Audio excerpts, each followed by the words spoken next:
What are you doing with your life? How much time do you have here? Are you wasting your life and everything you could be doing? If so, why? Because you're afraid? What are you afraid of? Are you afraid of failure? Are you afraid it's just not going to work out for you? Why would you think that it's not going to work out for you? Did you know that the only people who accomplish things in this life are those who believe they can? Even you, for the things you have accomplished, the only reason you were able to do that was because you believed in yourself. So why can't you believe in yourself about your biggest goals and dreams? There's actually so little different about you compared to anyone else who has accomplished great things. The only thing that may be different about them is that they had the mindset that allowed them to try the things that they set their mind to. When they came up with an idea, they just did it. If there was an obstacle, they didn't say, "Oh, well, I guess I just can't do that. I guess I'll just have to throw in the towel."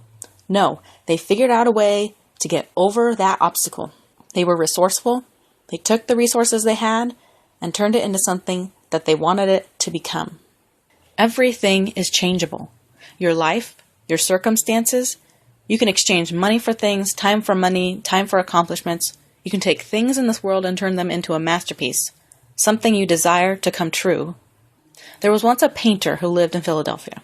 His passion was to paint grand paintings, and he was very good. He had a natural talent, but he didn't make much money. One day he couldn't afford to buy his canvas and paints. He took a walk, pondering how he was going to be able to paint this idea he had in his head.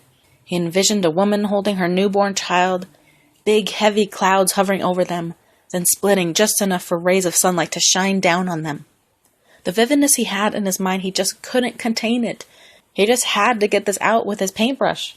Well, as he was walking down the alley, there was lots of noise disturbing his thoughts. Hammering, drills, all kinds of power tools. They were renovating one of the houses on the alley. And he was looking up, watching what they had done to the house, and he remembered how bad that house looked before. He admired their work. The house was really coming along. Well, he was about to walk away when just to the side he looked down and there was a giant piece of plywood leaning against the dumpster. A construction worker was throwing it away. He walked up to it to examine it, and it was in good condition. A piece cut off one end, but besides that, it was pretty much how you would get it if you hopped over to Home Depot to pick it up yourself.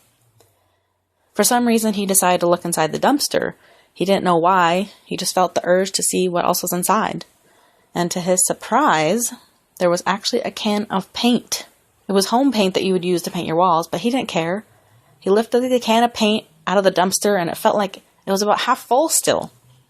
The paint running down the side of the can was a medium shade of gray. A light bulb went off in his head. He ran back home, grabbed a towel, some rope, and his keys, and drove his car back to the dumpster. The man put the towel down on top of his car, flung the plywood up there, tied some rope around it to secure it to his car, and placed the half can of paint in his trunk. He went home, and with the help of a little bit of white and black paint he still just happened to have left, he created a grayscale version of his vision. The woman holding her baby, the clouds parting, the rays of sun shining down on them. And he sold that painting on the plywood for $4,000. Who says you need canvas to paint a masterpiece? After his experience of finding the plywood and paint, he realized that there was a need that could be branched between contractors and penniless painters. Contractors were just getting rid of these spare pieces of plywood, going straight to the dump, and half-full cans of paint of various colors. And there were many artists out there who were struggling to earn enough to buy more supplies. So he started an organization where construction workers could come and donate their plywood, partly used cans of paint, and paintbrushes, and artists could come up and pick up whatever they needed. And it became a really successful nonprofit, which art admirers from everywhere donated lots of money to every year. Eventually, people also began to donate canvases of every size and acrylic and oil paints of every color, all the various shapes, sizes, and styles of brushes. And all the artists whose passion it was to paint had their needs finally fulfilled because of this one man with one grand vision. What's your vision? It doesn't have to be grand. What do you want to do with your life? What do you want to do this year? Find a way to do it. There is a way. You just have to find it. Don't look at those obstacles and give up. Everyone has obstacles.